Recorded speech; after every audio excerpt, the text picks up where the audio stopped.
Ils nous accusent d'être des manipulateurs. Mais j'ai envie de rire. Ubwenge Bongo, c'est qui? C'est lui-même Paul Kagame en personne. Il est arrivé au pouvoir par la manipulation. Il a manipulé les Rwandais pour s'entretuer. Il a financé des gens qui ont distillé des messages de haine contre les Tutsis, tout ça. Il n'hésite pas à mettre en danger les vies des Tutsis comme il est en train de les faire maintenant là. Parfois même, c'est lui-même qui finance des gens pour s'attaquer aux Tutsis, pour avoir le prétexte de dire au monde entier que voilà, les Tutsis sont menacés et moi, je suis les sauveurs et les protecteurs de Tutsis. Il l'a fait en 94. Il a allumé le feu, le pyromane qu'il est, et il est venu en pompier, entre guillemets, pour arrêter les génocides. Et il s'est toujours servi de ces génocides-là pour manipuler les gens et rester au pouvoir, pour culpabiliser les Hutus. Même les Hutus qui sont nés en 2020, pendant la Covid, sont génocidaires pour lui. Ils vivent avec le poids de l'histoire de ce que leurs grands-parents ont fait. Être Hutu, tu ne sais même pas te regarder devant le miroir.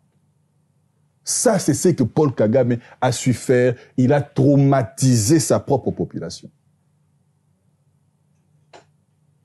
Pour se maintenir au pouvoir, pour empêcher qu'il y ait un sursaut patriotique et que les gens s'organisent pour le chasser. Parce qu'ils vivent réellement une dictature. Une parodie de démocratie. Qui n'en est que parce que lui en parle, qui organise l'élection parce que, juste, entre guillemets, les gens viennent mettre un papier dans l'urne. Mais en réalité, c'est une parodie. Et tout le monde le sait.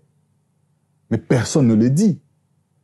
Parce que c'est un produit des services secrets américains, parce qu'il est là pour servir les intérêts des multinationales occidentales, et il a carte blanche pour faire toutes ces bêtises. Mais il a longtemps eu en face, en RDC, quelqu'un qui est de la classe du silence, et qui continue à être de la classe du silence. Et c'est pourquoi ces mensonges prenaient. Mais il y a un adage bantou qui dit, Lokuta, et Yagana sincère, et ça va dégâts, mais Bosolo et Zu escalier, Pesaini et Komi.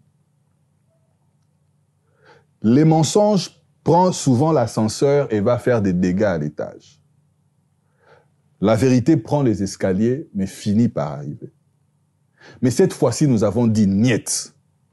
Face au mensonge, au énième mensonge de Paul Kagame, il n'est pas question que notre vérité à nous puisse prendre les escaliers. Nous avons fait prendre la vérité l'ascenseur.